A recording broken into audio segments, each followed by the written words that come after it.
kepala daerah juga pasti ada banyak kekurangan, kita bisa kritisi di situ, dan kepala daerah juga jangan baper. Kalau sekarang itu adalah sudah intermedia agenda setting gitu, dimana netizen itu is power.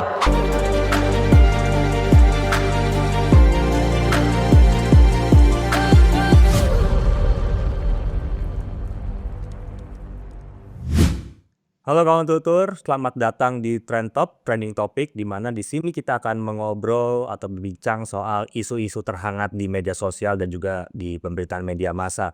Dan khusus untuk episode perdana kali ini, kita akan bahas soal rapor setahun gubernur berkuasa. Jadi 20 Februari 2026 ini adalah tepat 1 tahun para kepala daerah itu menjabat di daerah masing-masing itu selama setahun. Jadi pasti ada banyak pertanyaan tentang misalkan gubernur siapa yang paling populer, lalu juga isu apa sih yang mengikuti para gubernur ini dan berbagai macam isu lainnya. Dan sekarang kita akan bicara soal pakarnya nih, yaitu Neni Nurhayati dari Direktur Komunikasi Deep Intelligence Research. Selamat sore. Selamat sore, Mas Iya. Chris, terima kasih. Oke, jadi kita mulai dengan yang ringan-ringan dulu aja ya Teh ya. Jadi dari Deep Intelligence Research, tentang rapot setahun pemerintahan daerah ini secara general tuh gimana Teh? Mengecewakan atau ada yang bisa kita banggakan? Kira-kira apa? Seperti apa Teh? Iya, sebetulnya kan ini betul-betul memang tepat 1 tahun ya, dan memasuki fase krusial. Kalau ada dalam istilah politik itu bulan madunya sudah selesai, Mas Chris, oke. Jadi ketika saya meng-crawling data selama 1 tahun, mulai dari kita kan cut off kemarin itu 19 Februari 2026 ya, pukul 12.00. Kenapa penting disampaikan? Karena itu kan akan menyangkut terkait dengan akurasi data, Mas Chris.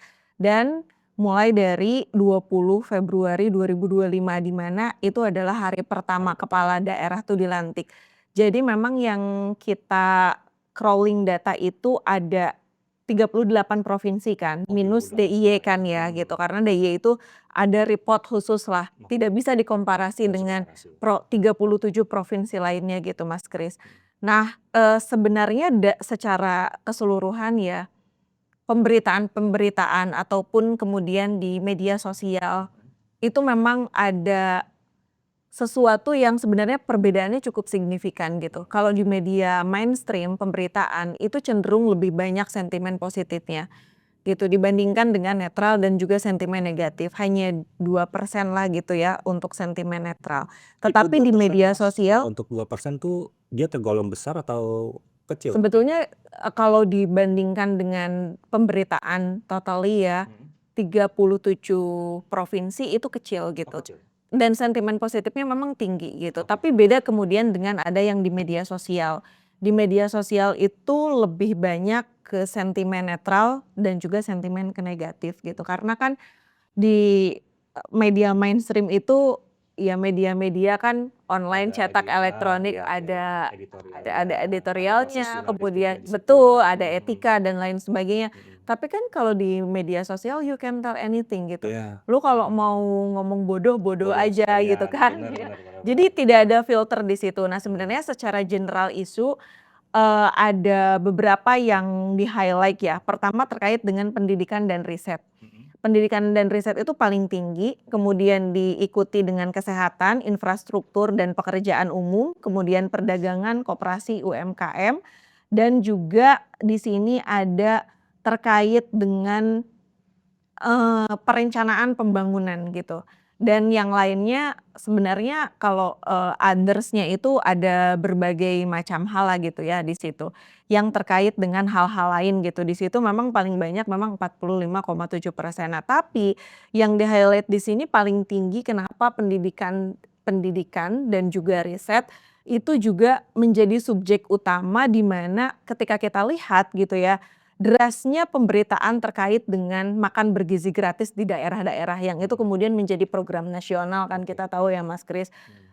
Luar biasa pemberitaannya mulai dari positif, negatif, kemudian ada semua di situ. Kemudian juga tabrakan isu nih yang paling menarik di media sosial terkait dengan MBG gitu.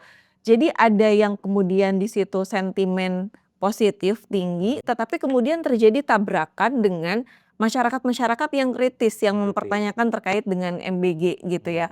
Karena apa? Kenapa disambungkan dengan pendidikan? Kita tidak bisa memungkiri ketika dana efisiensi misalnya gitu ya, itu semua dialihkan ke MBG, ini berdasarkan persepsi publik ya, persepsi Iya. netizen, dialihkan ke MBG dan kemudian itu menjadi menggerus, banyak anggaran pendidikan lah gitu ya. lain yang mungkin sebenarnya lebih penting atau lebih dibutuhkan gitu ya. Betul betul. Jadi itu, highlight yang pertama. Yang kedua itu ada klaster isu utama terkait dengan kepala daerah dalam hal penanganan bencana. Oke. Ini memang paling tinggi gitu Mas Kris terkait dengan bencana Aceh dan Sumatera. Oke. Jadi luar biasa sangat mewarnai proses pemberitaan ataupun percakapan di ruang publik terkait dengan bencana, Aceh dan Sumatera dan kemudian beberapa juga kemarin ada yang mempertanyakan juga sih di mana peran pemerintah pusat begitu Oke. ya. Kemudian juga publik menyayangkan lah ketika kenapa sih ini tidak dijadikan sebagai bencana nasional. Iya. Itu percakapan-percakapan yang ada di ruang publik. Kita.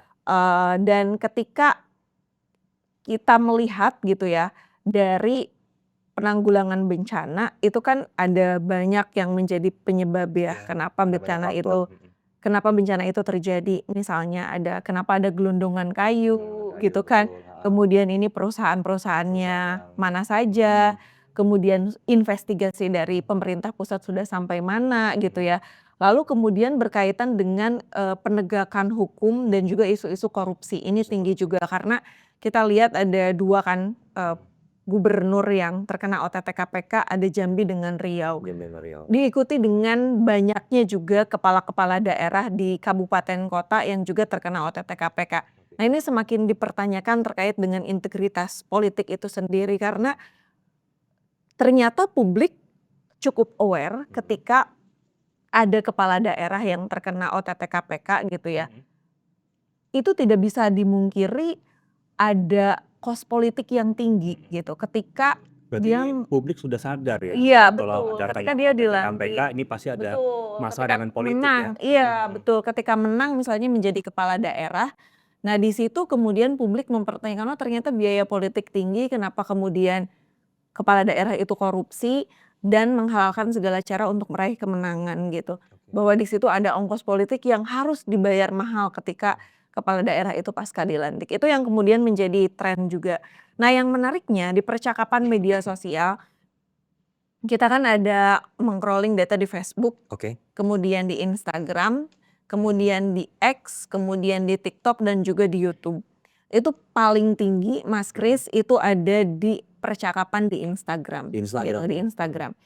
Dibandingkan lalu kedua ya di YouTube ya. Kenapa di YouTube itu tinggi? Ternyata ketika mereka misalnya melihat clipper-clipper video lah, eee, yang berseliweran gitu ya, baik itu di Instagram ataupun di TikTok, mereka justru mencari informasi yang komprehensif. Oh gitu Hari ya? ini tuh iya, mereka mencari informasi yang komprehensif.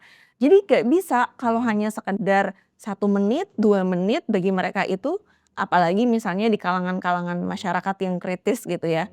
Ya hari ini kan masyarakat udah pada melek Udah digital mulai ya Mas digital, Kris ya. benar. Ketika kita melihat di situ kemudian ada muncul misalnya pertanyaan-pertanyaan yang itu menjadi, apa ya, pertanyaan besar untuk akal sehat publik yang ini kemudian kok bisa seperti ini, mengapa dan lain sebagainya. Mereka mencari informasi yang komprehensif, mencarinya itu kemana? Ke YouTube. Kenapa? Karena di YouTube itu minimal nonton itu kan 30 menit ya 30 Mas menit, Tris ya, ya. 30 menit, 40 menit dan bagi mereka, oh iya ketika sudah seperti ini mereka mengambil satu kesimpulan sendiri terkait dengan satu isu dan kemudian, satu kebijakan yang itu sudah ditetapkan oleh kepala daerah gitu. Berarti Nah menarik ya Mbak, sorry. Karena, menandakan bahwa masyarakat kita itu sekarang, sudah perlahan mulai melek digital, tadi dibilang melek digital, lalu juga betul. sudah mulai mengerti sedikit tentang proses politik melalui kalau misalkan ada kepala daerah yang kena OTT tuh sudah mengerti, oh ini karena ini ada, timbal balik politik dan segala macam. Dan ini juga mempengaruhi tentang persepsi yang nanti akan kita obrolin lebih lanjut gitu ya Mbak ya? Ya sebenarnya sih kalau kita melihat kenapa mereka itu sangat melek, ya salah satu indikatornya adalah begitu cepat ketika kita ingat demo 2025 lalu gitu ya, yang itu ditengarai karena insentif DPR dan lain sebagainya. Kemudian masyarakat marah, masyarakat bilang udahlah ada tagar bubarkan DPR, lalu direspon oleh salah satu anggota DPR yang membubarkan DPR itu tolol gitu. Nah itu membuat kemarahan dan sebenarnya mereka ketika sudah melek terhadap digital gitu ya, mereka akan bersuara di situ karena hari ini kan kalau dulu kita mungkin ingatnya tuh agenda setting media ya, agenda setting media tuh media-media mainstream itu framing isu untuk membentuk opini publik tuh dari media mainstream. Tapi kalau sekarang itu adalah sudah intermedia agenda setting gitu, di mana netizen itu is power, public voice is the key gitu. Nah makanya kenapa kalau marah terhadap satu kepala daerah gitu ya di media sosial itu akan menjadi kemarahan kolektif gitu Mas Kris. Kalau kita baca bukunya Zizi Paparizi judulnya Affective Public itu menjelaskan bahwa hari ini tuh di media sosial itu sebenarnya mereka itu digerakkan oleh yang namanya emosi publik gitu. Jadi ketika ada satu kebijakan misalnya kita tahulah bagaimana bupati-pati yang kurang dari 24 jam gitu ya, kemudian dalam menetapkan satu kebijakan, ketika kebijakan itu sudah diketahui oleh masyarakat tiba-tiba berbondong-bondong emosi publik dan itu menjadi kemarahan kolektif Nggak gitu di hanya di situ. Pati tapi juga masyarakat di daerah-daerah lain ya gitu. Jadi Betul. ikutan marah juga jadi ya kemarahan kolektif gitu ya. Iya betul, itu akan menjadi kemarahan kolektif dan emosi publiknya juga menjadi kolektif juga kan.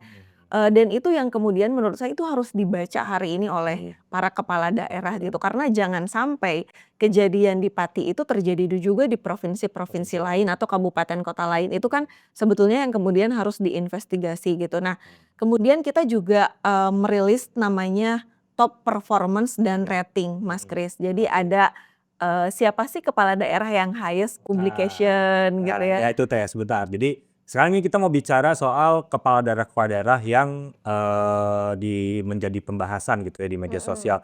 Tapi sebelum kita masuk ke sana jangan lupa untuk komen, like dan juga subscribe Tutur TV untuk ikutin episode dari Trend Topic berikutnya. Oke, jadi lanjut Teh. Iya. Untuk tadi ini pasti menarik nih untuk kepala daerah yang dengan rating tertinggi Betul. dari hasil Deep Intelligence Research sendiri, temuannya apa aja sih Teh sebenarnya? Ya pertama dari highest publication itu ada Kang Deddy Mulyadi ya menempati urutan yang paling tinggi gitu. Oh itu gubernur saya itu. Oke. Sama dong Oh gubernur sama, saya sama juga. Jawa Barat ya, oke. Sama-sama Jawa Barat. Sama Jawa Barat, oke. Lalu? Kemudian yang kedua ada Pak Pramono Anung. Oke. Kemudian yang ketiga ada Ibu Khofifah Indar Parawangsa gitu. Oke. Jadi memang kalau kita lihat highest publication ini baik itu di media online, cetak dan elektronik memang ditempati oleh provinsi-provinsi yang katakanlah jumlah pemilihnya itu besar di situ gitu Mas Kris. Dan kita lihat Jawa Barat, kemudian Jawa Timur, DKI Jakarta yang kemudian itu menjadi sentral gitu ya, itu masuk dalam kategori publikasi yang paling tinggi. Kemudian ada highest engagement juga. Jadi yang paling banyak diperbincangkan di media sosial gitu Mas Kris. Yang pertama itu sama ditempati oleh Kang Deddy Mulyadi. Jadi Kang Deddy Mulyadi ada dua kategori ya. betul, gubernur paling populer Paling dan populer juga banget, paling banyak diberitakan gitu. Iya. Kemudian ada Pak Pramono Anung masih tetap. Masih. Kemudian yang ketiga ada Pak Muzakir Manaf. Muzakir Manaf Kenapa? Aceh ya. Iya, Gubernur Aceh. Kenapa? Karena Pak Muzakir Manaf ini masuk ketika terjadi adanya bencana di Aceh dan itu dibandingkan dengan Sumatera begitu ya.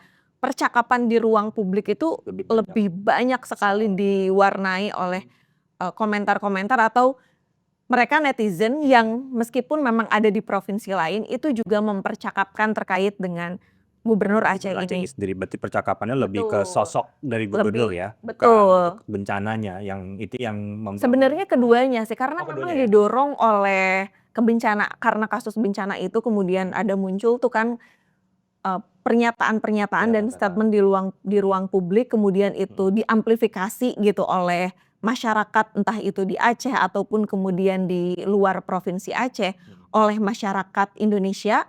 Lalu di situ kemudian menjadi perbincangan publik yang cukup luar biasa. Karena kalau misalnya Kang Deddy Mulyadi ya kita sama-sama tahu ya, beliau gubernur paling populer dan paling banyak diperbincangkan meskipun memang kontroversinya juga sangat banyak sekali kan dengan isu-isu dan kebijakan-kebijakan yang pernah dilakukan oleh Kang Deddy Mulyadi. Misalnya kan kita tahu soal barak militer, soal study tour gitu, kemudian kasus Aqua dan kasus-kasus yang lain yang kemudian itu menjadi trending topik dan banyak di-mention, dipercakapkan di media sosial gitu. Pak Pramono sebetulnya beliau tidak terlalu banyak aktif di media sosial dibandingkan dengan KDM ya? iya betul, karena kan kalau KDM ini membuat konten gitu, itu kan sepertinya memang rutin gitu ya, dan sudah terencana lah gitu kan. Tetapi berbeda dengan Pak Pramono Anung atau misalnya Pak Muzakir Manaf yang tidak terlalu concern lah di media sosial gitu. Kenapa menempati posisi yang paling tinggi Pak Pram? Karena juga banyak diperbincangkan. Ya hari ini kita nggak bisa menutup mata juga ketika DKI Jakarta gitu ya sebagai ibu kota Indonesia dan IKN gitu ya, tapi dibandingkan dengan IKN masih tetap tinggi percakapan ruang publiknya terkait dengan Pak Pramono Anung gitu ya. Nah itu paling banyak di-mention juga oleh netizen kita gitu. Lalu juga ini kan KDM dan juga Pramono Anung nih kalau dari publikasi dan juga engagement ini kan cukup tinggi angkanya Betul begitu ya betul. Teh ya. Kira-kira tuh indikatornya apakah ada indikator yang sama antara kedua sosok ini Teh? Sebetulnya kalau percakapan di media sosial dia lebih kepada merespon isu-isu yang muncul. Misalnya kalau Pak Pramono Anung lebih banyak juga disoroti karena kritik dan persepsi terhadap kebijakan pemerintah gitu ya. Misalnya kemarin kita tahu bagaimana misalnya kontroversi pembongkaran tiang monorel gitu. Kemudian anggaran di media sosial yang sempat beredar narasi yang kemudian lebih pada pembongkaran monorel juga, kemudian soal banjir juga masih tetap banyak ya di-mention oleh publik kita.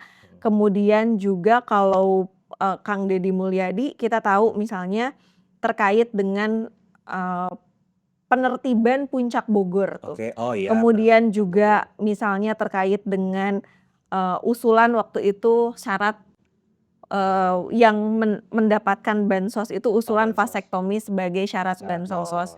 Kemudian juga ada mengirim siswa ke barak militer, kemudian ada surat edaran jam malam untuk pelajar, kemudian penghapusan PR sekolah dan jam masuk menjadi 6.30 dan beberapa sih kontroversi-kontroversi lain termasuk juga misalnya beberapa netizen tuh ada yang bilang gitu ya, kok ini gubernur anti kritik gitu. Jadi ketika ada kritik dari masyarakat itu cepat sekali gitu, direspon. Satu sisi mungkin memang responsif ya, karena tapi kan terkesan bagi publik itu adalah denial gitu. Ketika apa-apa sedikit-sedikit direspon, sedikit-sedikit maksudnya mereka menganggapnya netizen ya maksud saya itu menganggapnya bahwa kok ini, seolah-olah memang selalu ada penyangkalan gitu ketika diberikan kritik langsung, direspon melalui media sosial. Padahal kan sebenarnya kalau seperti itu tidak terbangun two way communication kan. Iya. Sebenarnya yang lebih baik itu bagaimana kemudian itu bisa membuat satu diskursus publik gitu yang itu harusnya bisa clear gitu. Jadi membangun two way communication itu nggak bisa kalau cuman hanya di media sosial, Harus tapi dengan bagaimana ya betul, pertemuan tatap muka. Karena pertemuan tatap muka itu sesuatu sebenarnya dalam komunikasi itu yang tidak bisa digantikan gitu. Oke tadi kan sudah ada 4 nama ya, ada KDM, ada Pramono Anung juga, lalu juga ada nama Bu Kofifa dan juga Pak Muzakir Manaf. Kira-kira kepala daerah dari mana lagi nih dari hasil temuannya Deep Intelligence Research tuh kepala daerah ini siapa lagi nih yang populer nih Teh? Sebenarnya ada dari sekian banyak yang juga banyak di-mention juga oleh publik itu adalah, Gubernur Sherly Juanda gitu. Misalnya dengan gaya kepemimpinannya yang ya kita tahu sebetulnya beliau itu adalah satu dari sekian banyak keterwakilan perempuan yang menjadi gubernur Kepala daerah. dengan performanya. Meskipun memang ada banyak juga misalnya temuan-temuan dari publik itu ketika bicara soal tambang kan. Kemarin sempat mencuat juga. Ya, sempat muncul nama dalam kepemilikan tambang atau intinya tentang tambang. Betul betul, itu juga yang kemudian menuai kontroversi dan sebenarnya beberapa kebijakan-kebijakan lainnya juga yang itu juga menjadi atensi publik ya, terutama di ruang media sosial. Tetapi so far, Gubernur Sherly ini juga banyak diperbincangkan gitu ya oleh publik terkait dengan kinerjanya gitu, terkait dengan performanya, terkait dengan bagaimana cara dia memimpin dan, publik itu lebih seneng banget gitu ketika kan banyak ya amplifikasi-amplifikasi, ada quote-quote yang sebenarnya sangat relate banget gitu dengan netizen gitu ya. Kemudian itu juga yang kemudian jadi inspirasi juga bagi sebagian netizen sebagai gubernur perempuan ya, gubernur perempuan yang punya kapasitas dan kapabilitas di situ gitu. Oke. Lalu juga, Teh Hani mungkin ini juga, pertanyaan masih terkait dengan popularitas ya. Mhm. Jadi kalau misalkan popularitas ini yang berasal dari, Facebook, Instagram, X, sampai juga dengan YouTube itu, popularitas ini sendiri sifatnya itu organik atau memang hasil strategi komunikasi dari, setiap kepala daerah ini, Teh Hani? Sebenarnya menarik ya ketika mempertanyakan Mas Kris ini karena, kalau kita lihat kan dari tools kita itu kan kita bisa mengidentifikasi ya, apakah satu percakapan di ruang publik terkait satu isu, satu kebijakan itu di-drive oleh human, di-drive oleh integrasi antara human robot atau oleh robot gitu. Oke. Nah di beberapa isu, di beberapa kebijakan gitu, itu masih memang ada yang tinggi itu integrasi antara human robot atau Oh bahkan gitu. itu robot Berarti gitu ya ya. semuanya Jadi organik ya setiap pembicaraan-pembicaraan di media betul, sosial satu juga satu ya? percakapan di ruang publik itu ternyata kalau kita lihat, itu tidak betul genuine gitu ya, dari betul-betul dari aspirasi dari masyarakat, kita kan bisa identifikasi, akun-akun robot itu siapa sih gitu, Oke. akun-akun integrasi antara human dan robot itu siapa gitu, ada berapa jumlah Iya. akunnya, termasuk juga itu ketika di-drive oleh akun-akun human gitu. Nah sebenarnya ini juga yang menjadi bias ya, perlu kita akui karena ketika di situ ada percakapan yang sudah tidak lagi natural, atau kemudian jadi ada tabrakan isu yang cukup luar biasa, ini kan menjadi mengganggu iklim percakapan di media sosial yang sehat gitu. Jadi bagaimana mau membangun iklim digital yang sehat ketika itu diawali gitu ya, atau misalnya ada banyak beberapa kepala daerah yang menggerakkan Robot-robot akun-akun ini non ya? organik gitu ya. Robot-robot ini yang digerakkan ya untuk memulai Betul, percakapan ya? betul untuk memulai percakapan dan, ini yang kemudian menurut saya menjadi tantangan ya, bagaimana di tahun 2026 ini itu bisa semakin lebih baik lagi lah, terutama bagaimana ada kesadaran untuk membangun ekosistem digital yang sehat, because that's most important for us gitu ya. Apalagi kita kan sebagai masyarakat yang kita berharap ada misalnya satu kebijakan yang kemudian itu dinilai kontroversi, saya sarankan sih untuk tidak banyak menggerakkan akun-akun yang non organik diamplifikasi di media sosial gitu. Bapak Karena Ibu itu izin tidak jangan akan banyakkan menjawab akun-akun robot iya ya gitu, betul, heeh. itu kan tidak akan menjawab masalah gitu, Iya, karena heeh. menjawab masalah karena publik itu melihat apa yang dikerjakan, bukan apa yang dikatakan, Dikatakan, gitu. oke. Karena di balik tadi juga kayak Teh ini bilang kan bahwa, masyarakat sekarang netizen kita sekarang tuh udah mulai Iya, pintar, udah mulai ngerti, betul. politik itu Betul, berjalan seperti apa kan gitu satu ya, isu heeh. misalnya satu isu ketika ada percakapan nih di ruang publik dibahas nih, kemudian di situ kan ada banyak misalnya akun-akun, orang kan tahu ini digerakkan oleh organik atau akun-akun yang tidak organik Oke, gitu.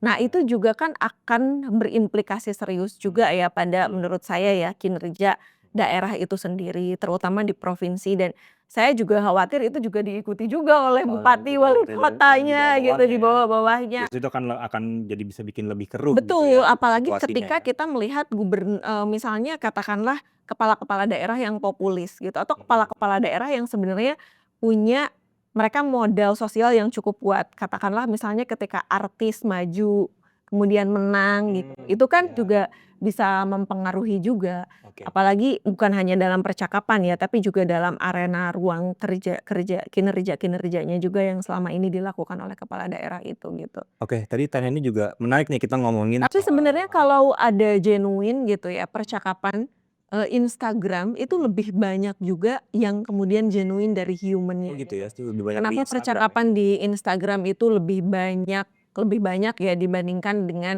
media-media sosial yang lainnya juga gitu.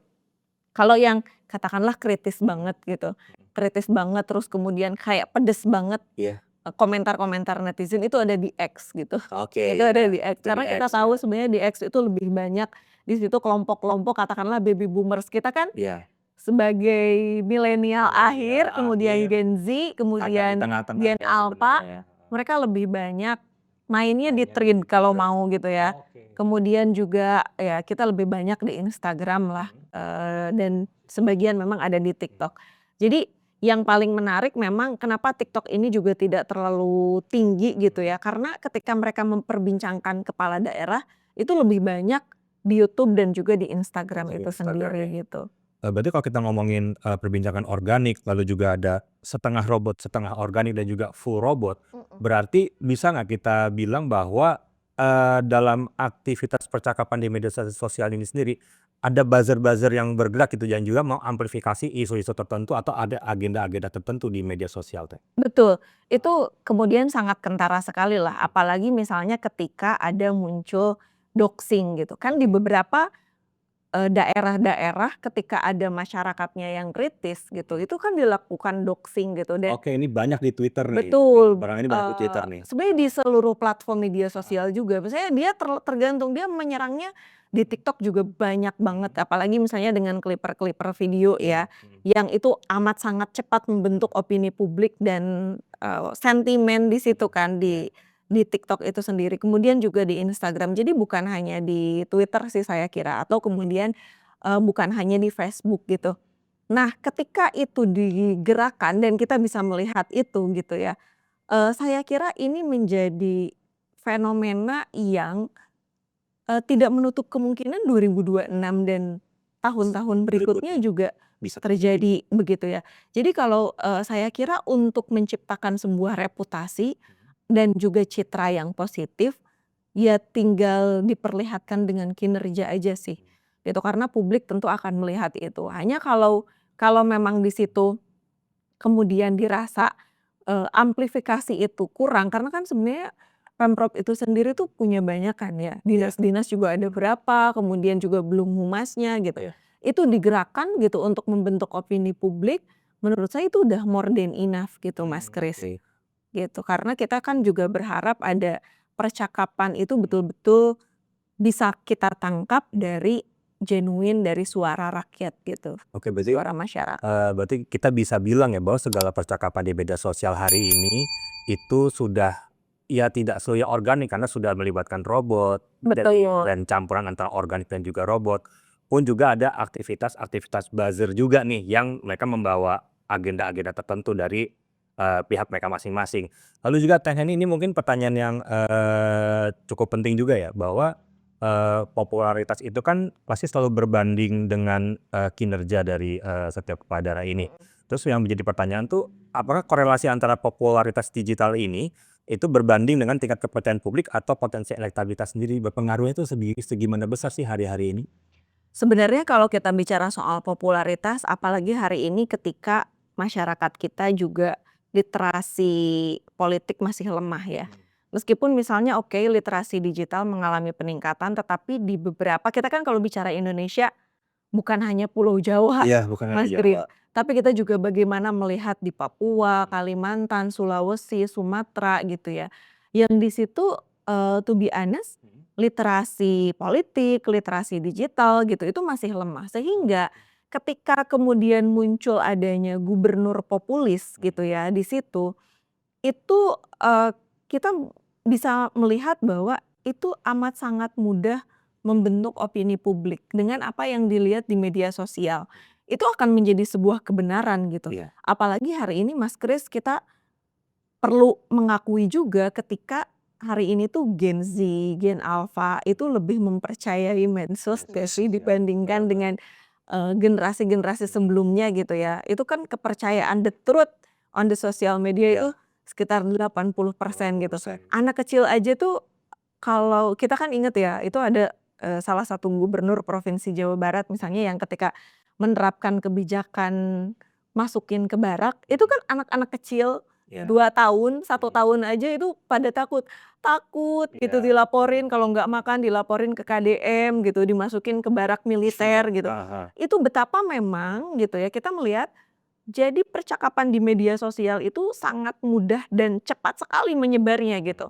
Hanya dalam hitungan detik gitu Mas Kris. Sehingga menurut saya ketika ini terjadi gitu ya, maka, sebetulnya kan yang kita harapkan adalah kinerja dan ini kan ada jomplang ya pada akhirnya kan antara realitas dengan apa yang dicitrakan di media sosial, Iya, benar. ya kan? Di situ ada jurang Oke. yang terjadi, yang timpang, yang kemudian kita melihat, kok realitasnya seperti ini gitu, tapi kok pencitraan di media sosialnya Berbeda. berbeda sekali gitu dengan kenyataan yang ada. Nah, mulai dari situ baru masyarakat tuh mulai merasakan gitu. Oke. Apalagi kalau kita lihat kan misalnya contoh lah di Jawa Barat ya, kita kan sebenarnya di Jawa Barat itu selalu ada, kalau tidak gubernur, itu wakilnya salah satu keterwakilan dari artis gitu Iya, ya. benar Meskipun benar. ya kita perlu mengakui juga misalnya beberapa ada artis katakanlah Deddy Mizwar atau kemudian Kang Dede Yusuf Iya. gitu ya. Secara kinerja, secara kapasitas, secara kapabilitas, itu tidak perlu ditanyakan Iya. lagi gitu. Mumpuni lah Mumpuni, secara betul. kapasitas, betul. Betul. Nah, tapi kemudian kita selalu dihadapkan dengan persoalan gubernur yang populis, Iya. gitu kan.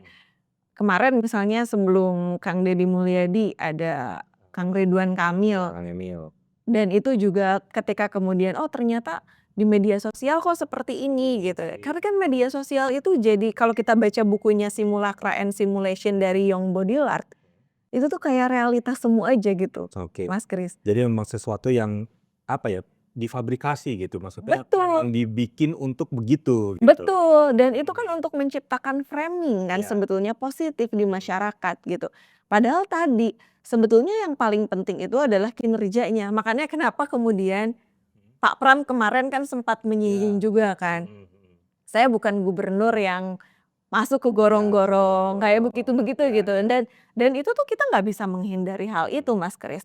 Karena betapapun kita juga sadar bahwa media sosial ini sangat reaktif dan sangat cepat membentuk opini publik dan mudah untuk tersebar luas gitu. Apalagi kan sekarang, hari ini ya termasuk juga mungkin partai politik ya gitu, sangat bergantung kepada gubernur yang punya popularitas elektabilitas tinggi. Jadi bagaimana kaitannya? Ya itu ada sangat kaitan erat dengan popularitas dan elektabilitas di media sosial dengan yang ada di kenyataan juga gitu. Misalnya di survei, bolehlah nanti misalnya ada lembaga survei.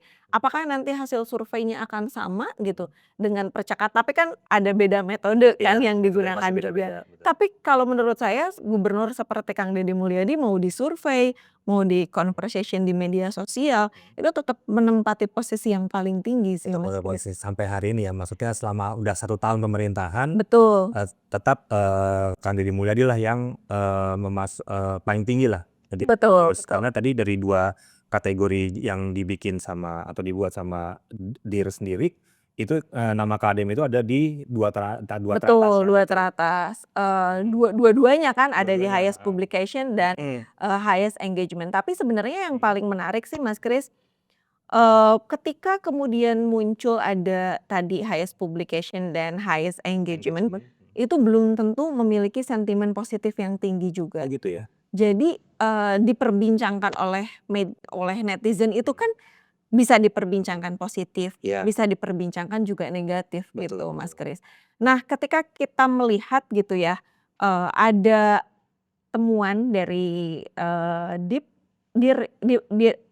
Deep Intelligence Research gitu ya, ketika kita melihat misalnya ada, highest publication area ya, itu ada DKI Jakarta, ada Sumatera Utara dan Jawa Timur. Kemudian ada, negative sentiment. Negative sentiment itu ada di Jawa Barat, Riau, dengan Sumatera Utara. Ya. Jawa Barat ya tentu dengan kadang-kadang nih sentimen negatif, Kang Deddy Mulyadi ini tinggi nih. Misalnya apa, ketika waktu itu benturan dengan Pak Purbaya, ingat nggak sih? Bener itu Itu Lumayan rame ya itu betul, ya? itu lumayan ramai dan sentimen negatif ke Kang Deddy Mulyadi juga cukup tinggi gitu. Oke. Terus dengan berbagai kebijakan-kebijakan yang kontroversi. Kemudian kenapa ada masuk Riau? Riau itu gitu, di situ kan kita tahu terkena OTT KPK juga kan gitu. Di situ publik mempertanyakan soal integritasnya, kenapa bisa terpilih menjadi gubernur. Padahal yang milih sebenarnya Mereka-mereka juga masyarakat-masyarakat sebenarnya saya. ya? Oke, mereka juga sebenarnya milih.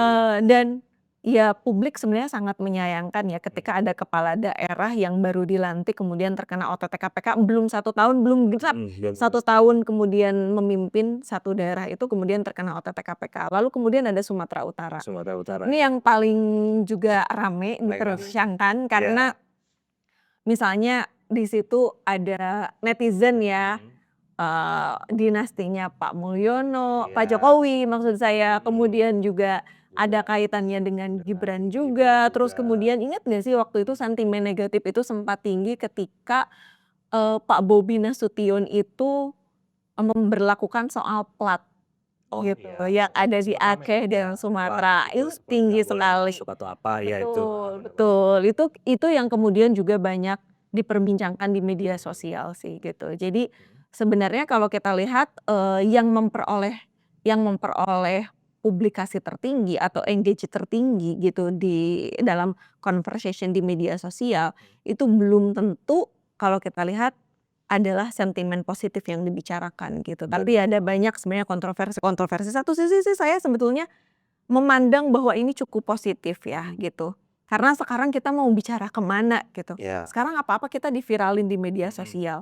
Apalagi di Jawa Barat itu kalau ada masalah Langsung jalanan diviralin. bolong, infrastruktur Langsung, ya atau kemudian "Jalanan ada bolong," gitu iya, kan. betul. "Ini gimana Kang, ini jalanan bolong," gitu kan. Punten Apa-apa, ditinjau Kak "Punten dia gitu. ditinjau, ini rel kereta," ya kayak gitu lah Ya segala macam betul. ya kayak gitu Itu ya. kan sebenarnya lebih nah makanya kenapa hari ini kita mengenal no viral no justice. Iya, no Itu viral yang no kemudian justice. sekarang dilakukan oleh kepala daerah dan itu yang menurut saya hari ini kepala daerah harus aware di situ karena sekarang apapun itu bisa diviralkan melalui media sosial. Jadi harus berhati-hati dalam ucapan dan tindakan. Karena ada banyak sebenarnya kepala daerah yang ketika berbicara gitu ya, itu komunikasi publiknya buruk gitu. Oh, meskipun juga komunikasi publiknya buruk ya. Tidak punya data apalagi gitu kan itu Nah, lebih parah banget gitu Mas jadi Kris. kawan tutur memang banyak sekali ya kalau kita ngomongin, pejabat daerah ini dengan segala, kontroversinya, dengan segala kebijakan dan juga gaya komunikasinya. Tapi sebelum kita lanjut, saya mau ngingetin lagi nih, jangan lupa untuk like, komen, dan juga subscribe akun Tutur TV. Oke, Tene nih kita lanjut lagi, ngomongin soal, pola komunikasi. Jadi, dan melakukan riset kepada 38 kepala daerah nih se-Indonesia. 37 37 sorry, 37 37 kepala kepala daerah daerah. dan nanti sebenarnya untuk DIY Iya, itu ada ada laporan sendiri. khusus. Nah, apa sih yang bisa jadi rekomendasi nih dari, Deep Intelligence Research sendiri, rekomendasi yang ya bisa dibilang strategis ya dari hasil riset ini buat kepala daerah agar mereka ini ke depannya tuh nggak cuma populer, tetapi juga punya dampak positif ke rakyatnya, ke konstituennya. Betul. Gimana tuh? Saya kira pertama memang yang harus diperkuat itu adalah penguatan komunikasi publik terutama dalam menangani isu dan krisis. Seperti kemarin misalnya jangan sampai masyarakat itu melihat ada gagap ketika menangani penanganan banjir tuh kan banyak ya. Iya. Di Cisarua juga kemarin banjir, terus Agak di bingung mau Lamongan. nanggapinnya gimana Betul, gitu. kemudian selain di Aceh dan Sumatera gitu ya, kemudian Kalimantan juga, dan mitigasi isu negatif gitu. Jadi sebenarnya gunakan kan, media sosial itu bisa menjadi bermanfaat di tangan manusia beradab. Betul. Tapi di tangan manusia yang tuna adab, media sosial itu hanya akan menjadi perpecahan, polarisasi, menggerakkan akun-akun organik untuk mengacaukan informasi publik, Oh, ini quotes ya bagus ya. kan? Ini quotes bagus ini. Betul. Iya iya, kan Jadi memang kalau buat saya pribadi memang ruang digital kita tuh udah terlalu berisik sekali dan betul. banyak sekali memang saya lihat kayak akun-akun tuh yang memang tujuannya adalah untuk agenda-agenda tertentu lah, itu lecah dan lain-lain. Makanya Apalagi kalau kita bicara soal 2029 lupa aja kalau nih itu udah dari seenggaknya sekarang, dari seenggaknya dia sekarang ya. masuk bursa lah gitu Seenggaknya kan. kedengeran namanya siapa sih gitu kan sebenarnya ya Betul. gitu. Dan Makanya terlalu bising kadang-kadang kayak gitu betul, kan. dan seenggaknya dikenal lah oleh publik Betul gitu kan. betul. Nah lalu yang kedua sebenarnya yang paling penting juga adalah sinkronisasi antara program pusat dan daerah. Oke. Tentu kita tidak berharap ya Mas Kris ya, program dari pusat itu pada akhirnya menjadi bancakan di daerah-daerah, Oke, iya gitu. betul. Karena itu sangat banyak juga diperbincangkan oleh netizen kita, terutama terkait dengan MBG, Ya. kemudian juga misalnya program sekolah rakyat, banyaklah yang kemudian itu menjadi, program nasional dan kemudian itu di daerah-daerah seperti bansos dan lain sebagainya, itu malah disalahgunakan gitu dan Dimanfaatkan. tidak tepat sasaran. Itu banyak sekali komentar netizen, ya tolonglah gitu, politik itu memang adalah alat kekuasaan, tapi bagaimana untuk mencapai kekuasaan itu tentu harus dengan etika, moralitas, dan keadaban. Karena di atas kepentingan kelompok, di atas kepentingan individu, ada kepentingan rakyat yang harus kemudian mereka junjung tinggi. Dan mereka harus memprioritaskan kepentingan rakyat tentu saja ya.